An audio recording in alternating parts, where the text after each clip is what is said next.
Get back to the ghetto where you came from. Margaret Wilson's diamond rings flashed as she snatched David Anderson's boarding pass. She ripped it in half, pieces fluttering down. Her Louboutin heel crushed the fragments underfoot. Smack. Her designer purse struck David's chest, sending his phone skittering across the gate floor. "Security!" she shrieked, pointing at the black man in jeans and hoodie. "This thug is trying to steal first-class seats." 50 passengers stopped breathing. Phones emerged from pockets. A teenager's live stream counter climbed. 847 viewers, 1,203, 2,891. David's weathered briefcase sat forgotten beside his feet. A small airline logo sticker caught the terminal lights. His Stanford hoodie hung loose over broad shoulders that had carried boardroom decisions worth billions. He smiled. Quietly. Dangerously. Have you ever witnessed a moment when revealing the truth would destroy everything? These real-life stories remind us that black stories often hide the most touching secrets behind ordinary faces. Margaret's voice cut through the terminal like broken glass. "I've been platinum for 15 years. I know exactly who belongs in first class." Her arms crossed tight against her Chanel blazer. The diamond tennis bracelet caught fluorescent lights as she blocked David's path to the gate. Her voice climbed higher with each word, drawing stares from business travelers clutching coffee cups. "People like you always try to sneak into first class with fake boarding passes." Jake Thompson, 17, thumb-swiped his phone to TikTok. The red recording dot pulsed. His caption typed itself. "Karen goes nuclear at airport." The view counter spun. 3,847, 6,203, 12,891. Gate agent Sarah Miller's fingers hovered over her keyboard. 23 years on the job. She'd seen discrimination before, but never this blatant. Her company manual said intervene professionally. Her gut said this would explode. David pulled his boarding pass from his jacket pocket. The paper showed clear black ink. Anderson D., Seat 2A, First Class. He held it steady, arm extended toward Margaret. "Ma'am, I believe there's been a misunderstanding." His voice carried the measured tone of boardroom negotiations. Yale, MBA confidence wrapped in street-smart patience, the kind of calm that made rivals nervous and investors confident. Margaret snatched the boarding pass. Her manicured nails left crescent marks in the paper as she examined it under the gate lights. "This is obviously fake." She waved it like evidence in a courtroom. "Anyone can print these at home. Security." Her Hermes bag hung from her shoulder, worth more than most people's monthly salary. Status symbols lined up like armor, Cartier watch, Louboutin shoes, Van Cleef earrings, each piece screaming wealth and entitlement. David adjusted his cufflinks. The small gesture seemed automatic, unconscious. The silver links caught the light, revealing tiny engraved airline wings. Most people would miss the detail completely.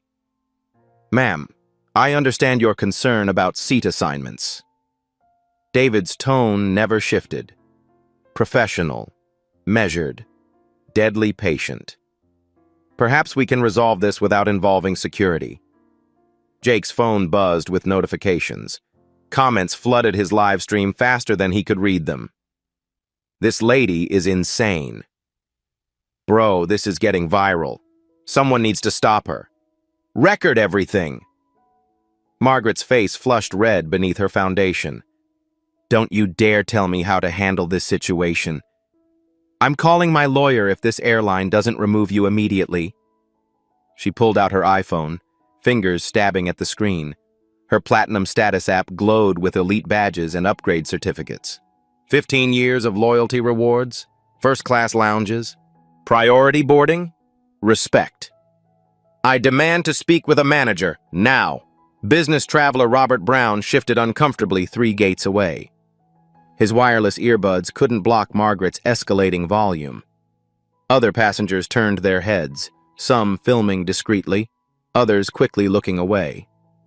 David's phone buzzed against his chest. The text preview showed on his lock screen, "Sir, quarterly results exceeded projections by 23%. Board meeting confirmed for 3 p.m. He silenced the phone without reading further. Travel blogger Emma Taylor recognized viral content when she saw it. Her fingers moved across her laptop keyboard, drafting the article in real time.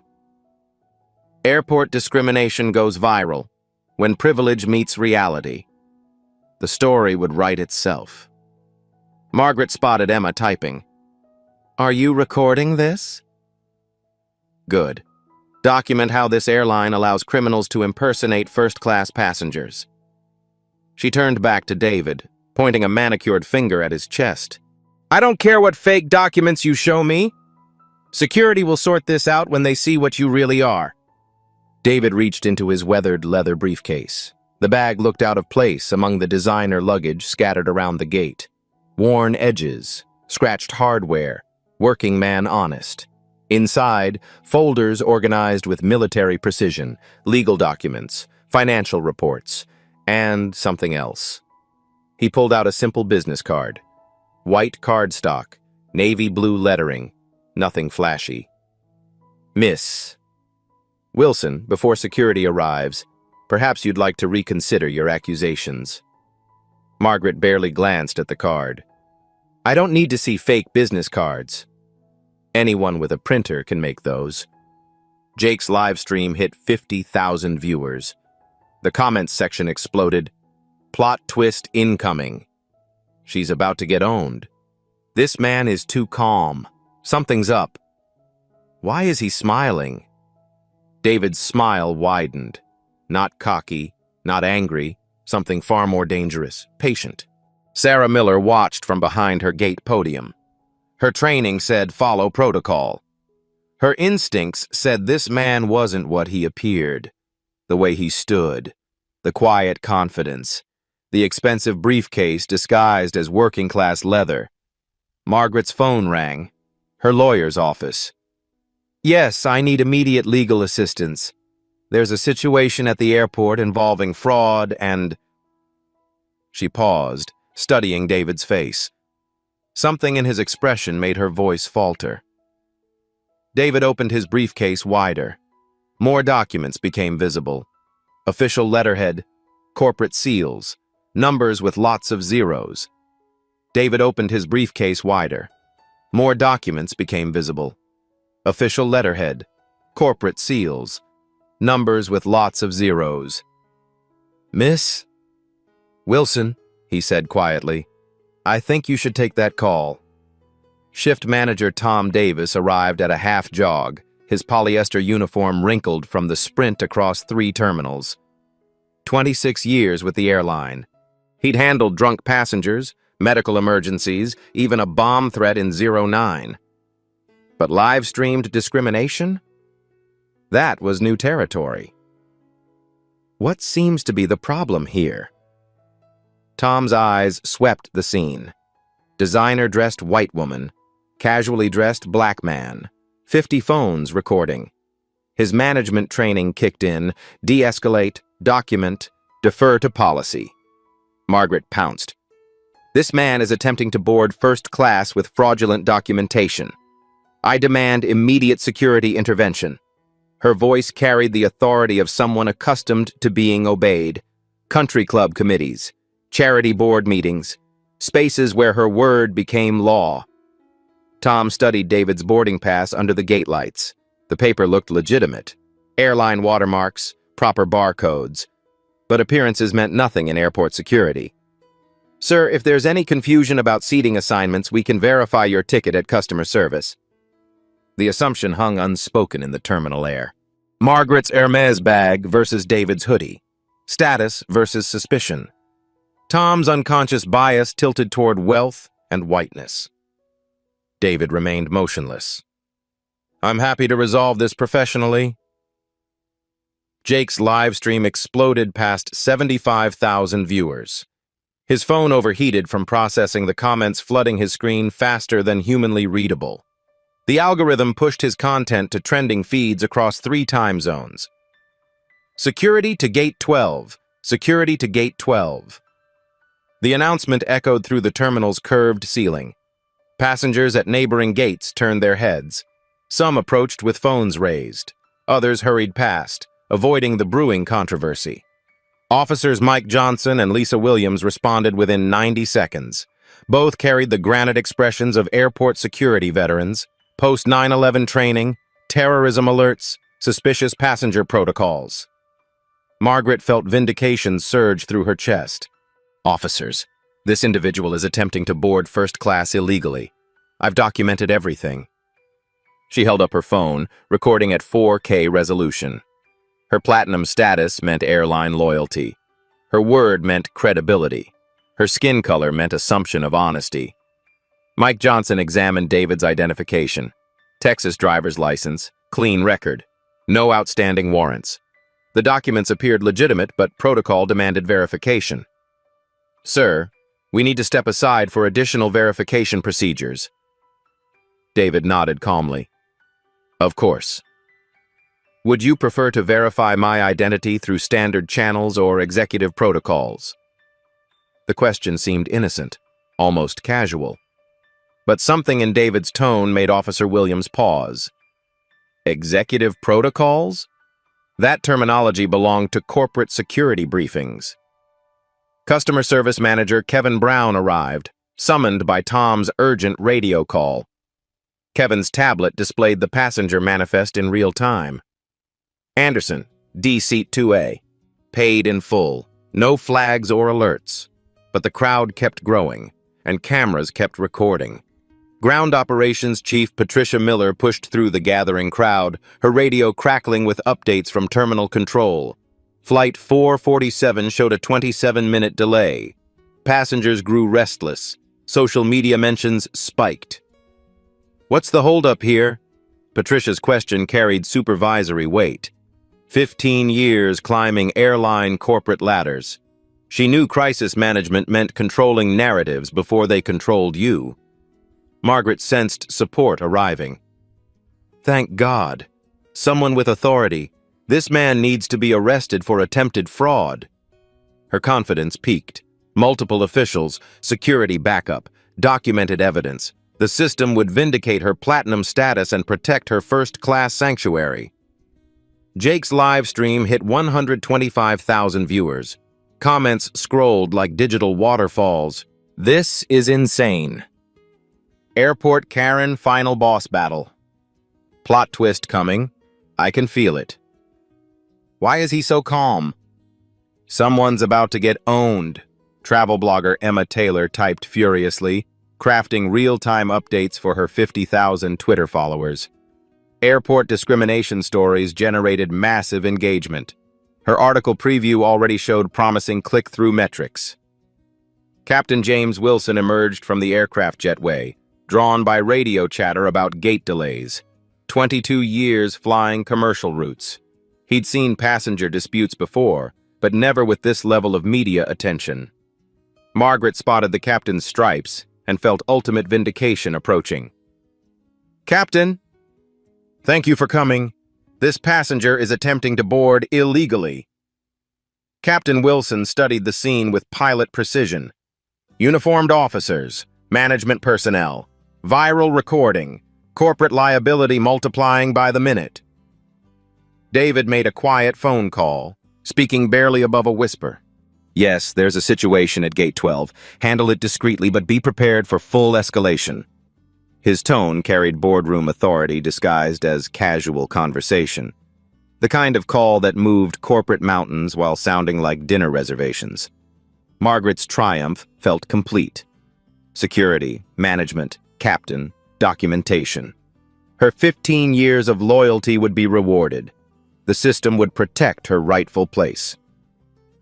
I demand this individual be removed immediately and banned permanently from this airline. She pointed at David with theatrical authority. Her diamond rings caught the terminal lights like weapons. Status symbols transformed into ammunition. David closed his phone and smiled, the same quiet, dangerous smile from the opening moments, but now something had shifted. The calm before revelation. The pause before power revealed itself. Passenger John Anderson, no relation, stepped forward from the crowd. "Ma'am, this has gone entirely too far."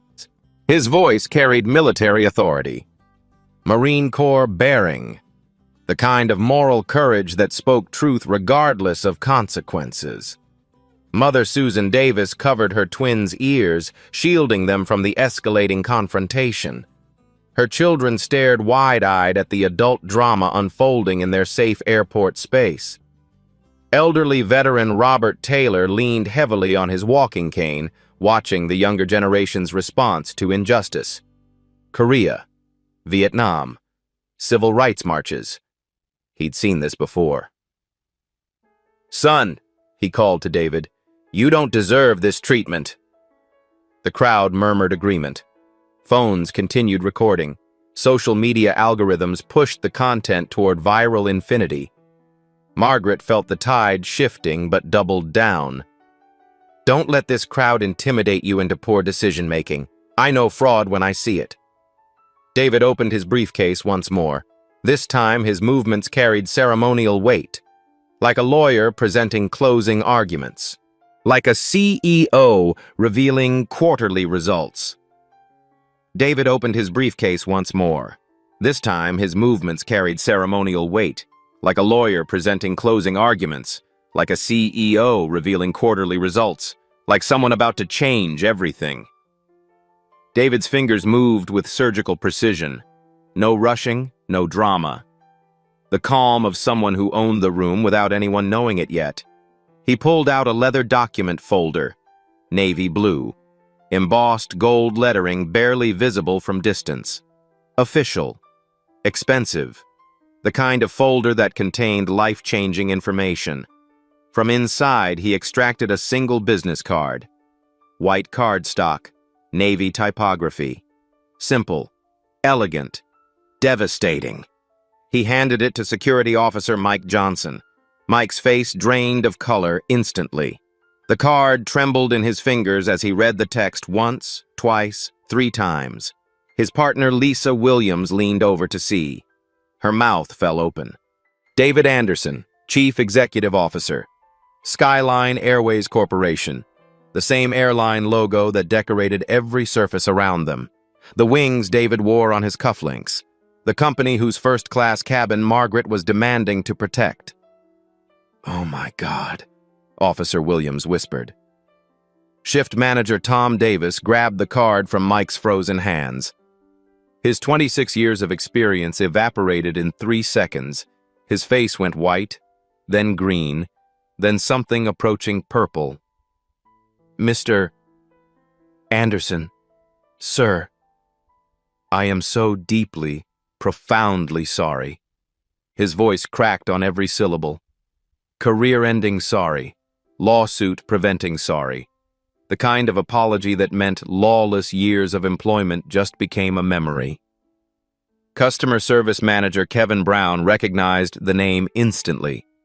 The signature on his paychecks. The face from quarterly company videos. The man who decided his salary, his benefits, his future. "Sir, this is absolutely unacceptable. I take full responsibility for this situation." Kevin's tablet slipped from shaking hands, clattering across the gate floor. His management training never covered how to handle discriminating against your CEO. Margaret's brain refused to process the information. The business card must be fake. Anyone could print cardstock. This couldn't be real. Reality didn't work this way. "That's impossible. You can't be..." Her voice lost its authority mid-sentence. The diamond-ringed finger that had pointed so accusingly now trembled against her Chanel blazer. Ground Operations Chief Patricia Miller's radio squawked with urgent messages from corporate headquarters. Someone had been monitoring social media. The live stream numbers, the viral hashtags, emergency protocols activated. "Mr. Anderson, sir, we've implemented immediate crisis management procedures. Legal is standing by." Patricia's 15 years of corporate climbing meant she recognized power structures instantly. And she'd just watched her company's discrimination policies get violated against the one person who could destroy everything. Captain James Wilson stepped forward, his military bearing intact despite the chaos. 22 years of flight experience meant recognizing chain of command.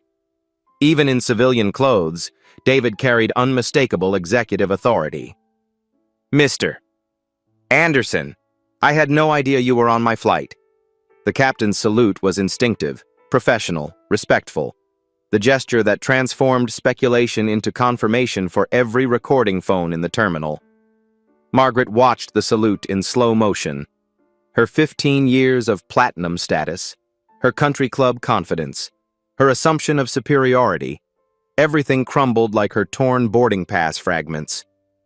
"Sir, welcome aboard," Captain Wilson continued. "I apologize for this completely unacceptable delay."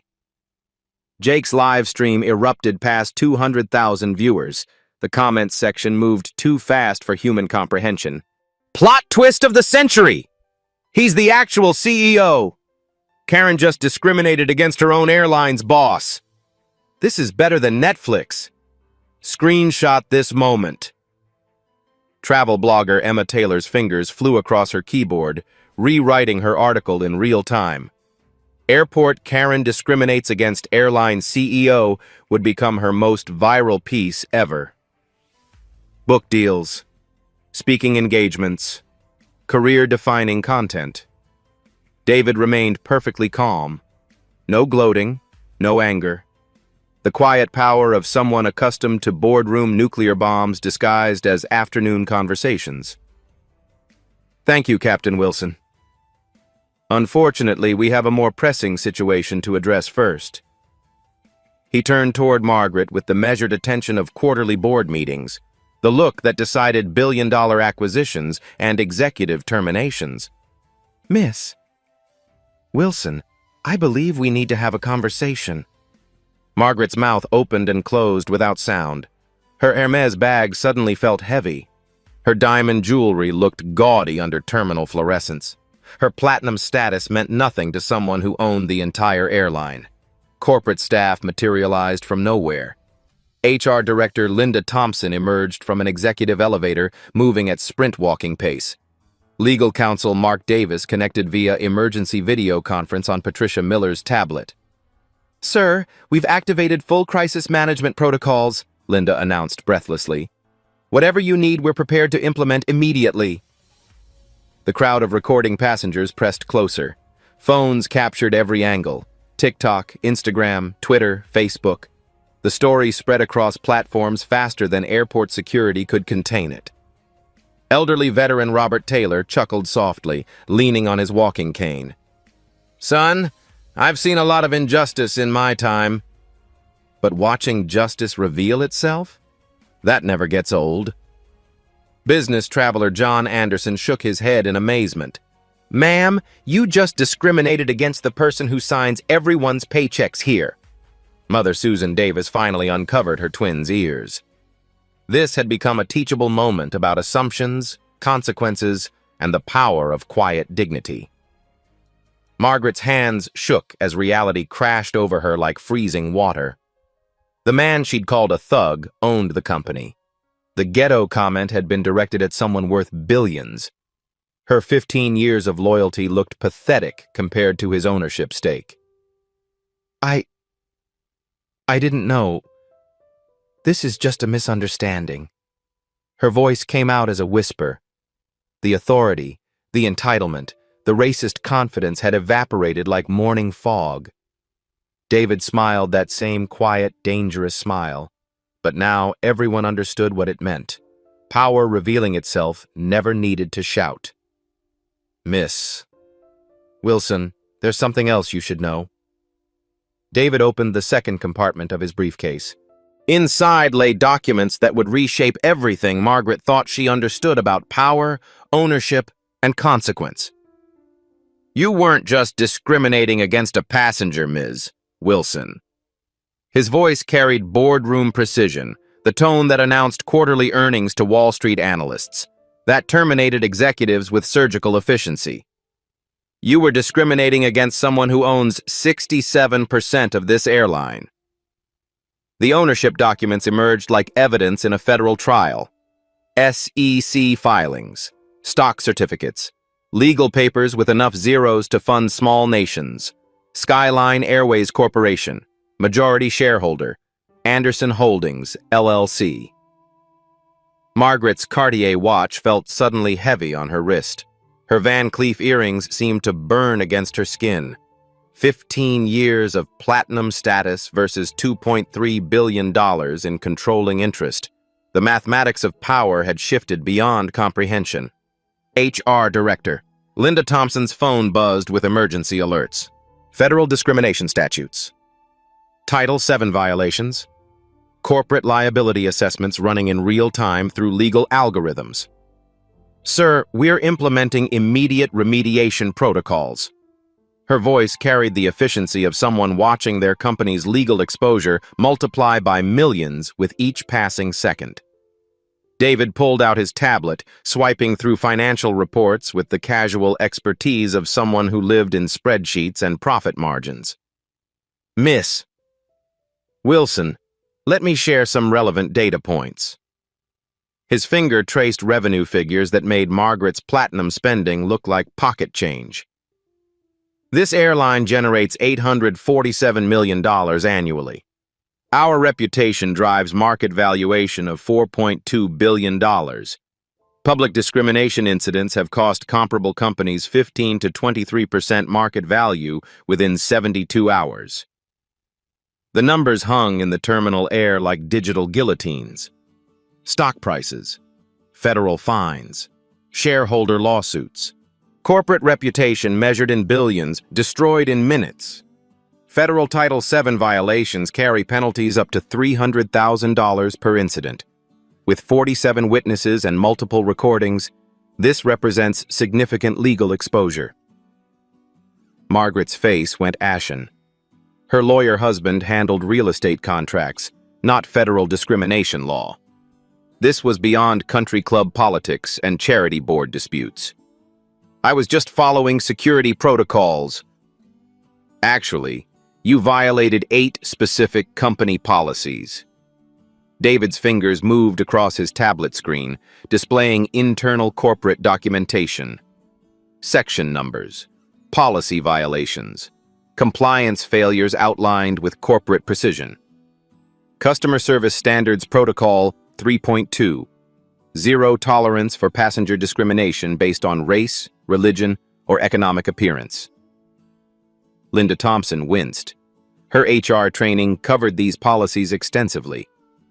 Margaret had violated nearly every anti-discrimination clause in the employee handbook. Professional Conduct Requirements Section 7.1. All passenger interactions must maintain dignity and respect regardless of personal assumptions. Legal counsel Mark Davis appeared on Patricia Miller's tablet screen via emergency video conference. His Harvard law degree and 15 years of corporate litigation experience showed in his grim expression. Mr. Anderson, we're prepared to implement full compliance protocols immediately, whatever remediation you require. David continued his methodical presentation. No anger, no emotion, pure data-driven devastation. Public relations guidelines mandate immediate crisis response for viral discrimination incidents. Current social media metrics show 347,000 views across platforms, with 37% negative sentiment toward company brand. Jake's live stream had exploded beyond his wildest imagination. Corporate PR nightmares unfolding in real time. His phone overheated from processing the digital avalanche. Miss Wilson, you have 3 options. David's voice carried the finality of boardroom ultimatums, the kind of choices that ended careers and reshaped corporate policies. Option 1. Immediate suspension from all airline services pending full federal investigation into discriminatory practices. Margaret's hands shook against her designer purse. Suspension meant public humiliation. Federal investigation meant legal consequences beyond her comprehension. Option 2. Participate in mandatory 40-hour bias training program with civil rights organizations, followed by public apology and $25,000 donation to Minority Aviation Scholarship Fund. The financial penalty stung less than the public acknowledgement of wrongdoing. Her country club reputation, her social circle, her carefully constructed image of moral superiority. Option 3. Face federal prosecution for violation of passenger rights under Transportation Department regulations, plus potential civil litigation from affected parties. Legal counsel Mark Davis nodded grimly from the tablet screen. Sir, Option 3 carries potential criminal charges and unlimited civil liability. Margaret's 15 years of platinum loyalty crumbled under the weight of federal law and corporate liability. Her diamond rings caught terminal lights like handcuffs. Please, I have 3 children. My job. What will people think? David's expression never shifted. Boardroom poker face. The look that negotiated billion-dollar mergers without revealing weakness. This isn't about revenge, Ms. Wilson. It's about systematic change. He gestured toward the crowd of recording passengers. Dozens of phones, multiple live streams, viral content spreading across social platforms faster than corporate damage control could contain. Every passenger deserves dignity regardless of appearance, race, or assumed economic status. This company will lead by example. HR Director Linda Thompson pulled up implementation protocols on her tablet. Crisis management procedures designed for exactly this scenario. Sir, we're prepared to activate the Dignity in Travel Initiative immediately. Zero-tolerance policies, mandatory bias training, real-time monitoring systems. David nodded approvingly. Excellent. And Miss Wilson? Margaret looked up with desperate hope. Maybe mercy, maybe reduction in consequences. You discriminated against passengers before me. The pattern stops today. Security footage, complaint records, customer service reports. The data told stories of previous incidents, previous assumptions, previous discrimination disguised as platinum privilege. Captain James Wilson stepped forward, his military bearing intact despite the corporate chaos surrounding them. Mr. Anderson, sir, the aircraft is ready for departure when you are. We've implemented enhanced dignity protocols for all passengers. David closed his briefcase with the same methodical precision that had opened it. Documents secured, power demonstrated, justice served through corporate policy rather than personal revenge. Miss Wilson, I suggest you choose quickly. Federal investigators move efficiently when discrimination evidence is this well documented. Margaret's voice came out as a broken whisper. I choose option 2. The admission echoed through the terminal like a confession, recorded on dozens of phones, live streamed to hundreds of thousands of viewers, viral content that would follow her forever. Excellent choice. Linda will coordinate your training schedule. David stood with quiet authority. The same calm that had faced discrimination now orchestrated systematic change. Power revealed not through violence or vindictiveness, but through measured corporate precision. The crowd began to disperse, but phones kept recording. This story would spread across social platforms for weeks, months, years. Margaret Wilson had discriminated against the wrong passenger, and David Anderson had just transformed corporate policy through the power of ownership, data, and quiet moral authority. 3 weeks later, Margaret's consequences rippled through multiple layers of her carefully constructed life. Her suspension from Skyline Airways became permanent. No first-class upgrades, no platinum lounges, no priority boarding. 15 years of loyalty terminated with a single email marked violation of federal anti-discrimination policies. But that was just the beginning. Clearwater Financial Group received the viral video link on a Monday morning. By Tuesday afternoon, Margaret's corner office had been cleared. 23 years of corporate ladder climbing ended with an HR meeting lasting exactly 11 minutes. Corporate image incompatible with company values, her termination letter read. Her country club membership faced emergency review. The West Shore Women's League removed her from the charity auction committee. Social circles that had welcomed her platinum status suddenly found scheduling conflicts when she called. The $25,000 civil rights donation came from her personal investment account. Stock options liquidated. Retirement contributions withdrawn with penalties. The money funded aviation scholarships for underrepresented students at 3 historically black universities. Margaret's 40-hour bias training began at the Birmingham Civil Rights Institute. 8 5-hour sessions with Dr. Sarah Johnson, a professor who specialized in corporate discrimination rehabilitation. Bias isn't evil intent, Doctor, Johnson explained during Margaret's first session. It's unconscious pattern recognition that creates assumptions about people based on appearance, race, or class. Margaret sat uncomfortable in metal folding chairs designed for learning, not luxury. No platinum status here, no special treatment. Just hard truths about psychological patterns she'd never examined. Meanwhile, David's systematic changes transformed Skyline Airways from the inside out. The Dignity in Travel initiative launched with $5.2 million in dedicated funding. Every customer-facing employee, 12,847 people across North America, completed mandatory bias awareness training within 90 days. New hiring practices prioritized cultural competency alongside technical qualifications. Promotion requirements included successful completion of advanced diversity education.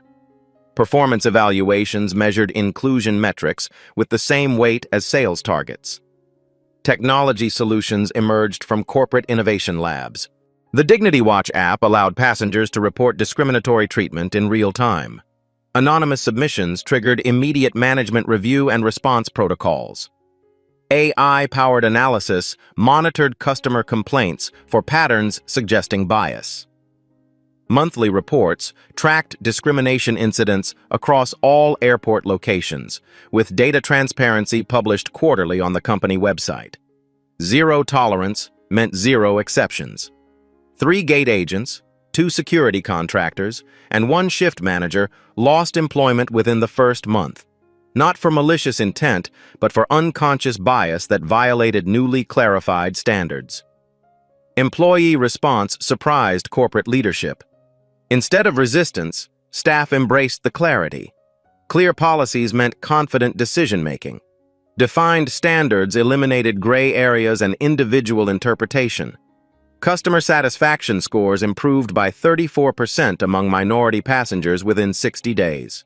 Social media sentiment shifted from crisis management to industry leadership. Number sign dignity. Matters became a positive brand association instead of damage control. David's leadership approach focused on education over punishment. Corporate town halls addressed bias honestly, without corporate speak or legal evasiveness. Discrimination hurts our passengers, our employees, and our bottom line, he told 847 managers during a virtual company meeting. We're not just changing policies. We're changing culture. The aviation industry watched Skyline's transformation with mixture of admiration and concern. Progressive policies attracted new customers but worried traditionalist stakeholders. Stock price volatility reflected market uncertainty about social justice initiatives affecting quarterly profits. 3 months post-incident, financial results validated David's approach. Revenue increased 8.7% year-over-year. New customer acquisition rose 23% in previously underserved demographic segments. Employee retention improved across all categories. Margaret's story became a case study in business schools nationwide. Harvard Business Review published The Cost of Unconscious Bias When Discrimination Meets Corporate Leadership. Stanford's Graduate School of Business added her incident to required curriculum about corporate crisis management. Her public apology, posted on Skyline Airways' website, received 2.3 million views within 48 hours. My actions at Dallas International Airport violated every principle of dignity and respect I claim to value, Margaret's statement read. I allowed unconscious bias to drive conscious discrimination. I'm committed to learning, growing, and ensuring this never happens again. The apology felt genuine because her consequences were real. No corporate lawyers softening language.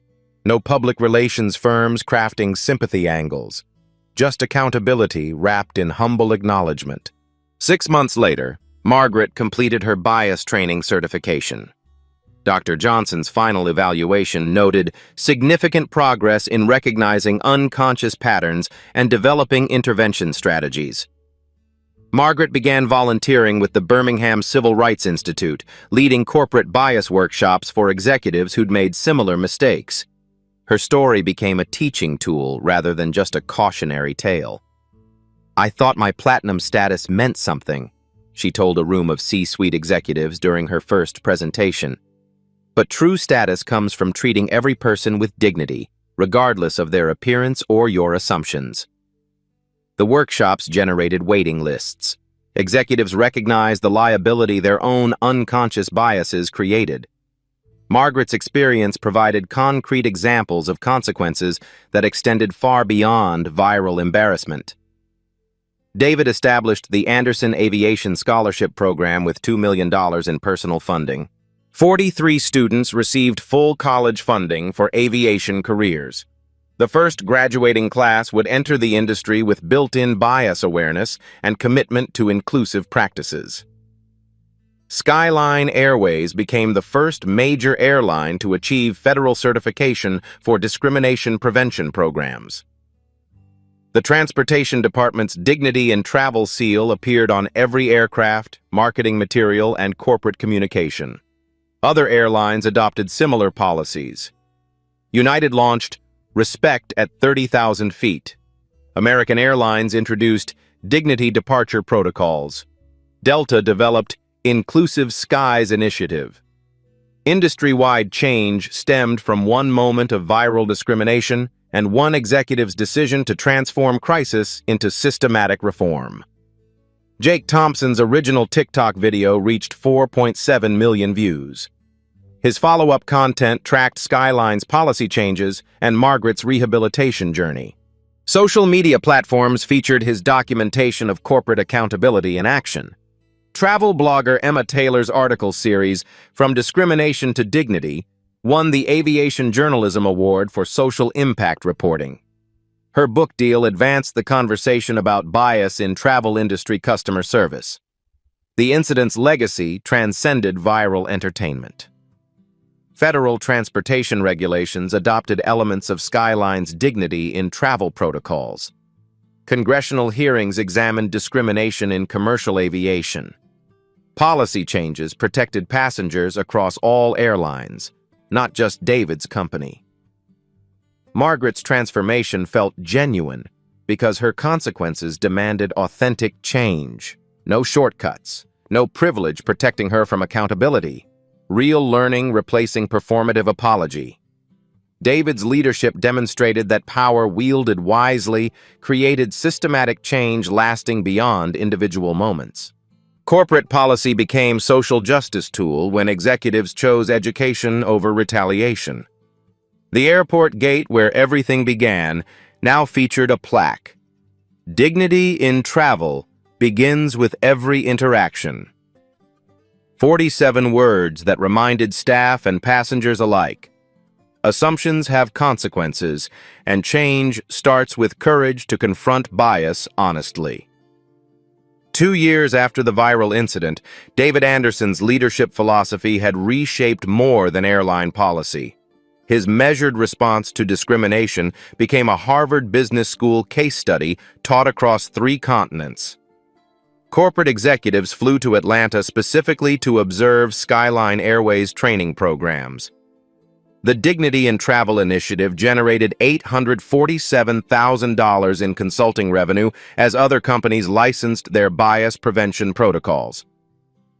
David's speaking fees reached $75,000 per engagement. Fortune 500 CEOs wanted to understand how he'd transformed viral crisis into competitive advantage. His TED Talk, The Power of Measured Response accumulated 3.2 million views within 6 months. But numbers told only part of the story. Margaret Wilson stood before a conference room filled with airline executives in Phoenix, sharing her transformation journey for the 47th time. Her story had evolved from shame-filled confession to powerful teaching tool. I spent 15 years believing platinum status gave me authority over other passengers, she told the assembled leaders. One conversation with Dr. Johnson changed everything I thought I knew about unconscious bias. Her workshops now commanded $15,000 per session. Corporate accountability through authentic rehabilitation rather than public relations damage control.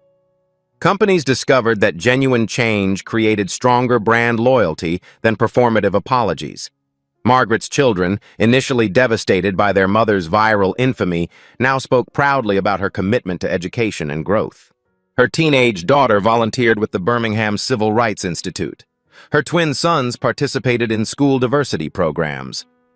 Family transformation rippled outward into community change. Jake Thompson graduated high school with a full scholarship to study digital journalism at Northwestern University. His documentation of corporate accountability in action had attracted admissions officers seeking students who understood social media's power to drive systematic change.